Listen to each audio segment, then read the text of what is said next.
Bapughat bridge వద్ద chemical వ్యర్థాలను మూసీ నదిలో కలుపుతోన్న ట్యాంకర్లను స్థానికులు రెడ్ హ్యాండెడ్గా పట్టుకున్నారు. తాండూర్, పటాన్చెరు, షాద్నగర్ సహా వివిధ ప్రాంతాలకు చెందిన కెమికల్ ఫ్యాక్టరీల నుంచి వ్యర్థాలను తీసుకువచ్చి ఈ ప్రాంతంలో డంప్ చేస్తూ ఉండగా స్థానికులు అడ్డుకున్నారు. అక్కడ ఇసుక వ్యాపారం, లారీల పార్కింగ్ పెట్టారు.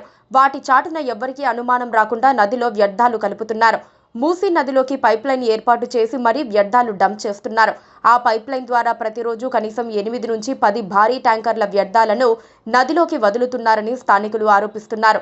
దీంతో మూసీ కలుషితం కావడంతో పాటు దుర్గంధం వెదజల్లుతోందని వారు మండిపడుతున్నారు. వివిధ రకాల వ్యాధులకు గురవుతున్నామని ఆవేదన వ్యక్తం చేస్తున్నారు. కొన్నేళ్లుగా ఇదే తంతు సాగుతోందని చెబుతున్నారు. లారీలు రావటం గమనించిన స్థానికులు పట్టుకునే ప్రయత్నం చేశారు. ఒక లారీని మాత్రం పట్టుకోగలిగారు. పొల్యూషన్ బోర్డు అధికారులతో కుమ్మక్కయ్యి గత 6-7 సంవత్సరాలుగా ఈ దందా నడుస్తోందనే ఆరోపణలు వెల్లువెత్తుతున్నాయి.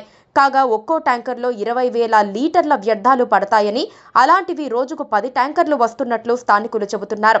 అధికారులు తక్షణమే స్పందించి చర్యలు తీసుకోవాలని డిమాండ్ చేస్తున్నారు. ముందు తీసుకోవాల్సిన కనీస చర్యలు తీసుకుంటేనే కదా మూసీ సుందరీకరణ సాధ్యపడేది అని అసహనం వ్యక్తం చేస్తున్నారు. Please do subscribe to Please do subscribe to Please do subscribe to Please do subscribe to Please do subscribe to Please do subscribe to KTV Telugu. KTV Telugu. KTV Telugu. KTV Telugu. KTV Telugu. KTV Telugu. Please do subscribe to KTV Telugu.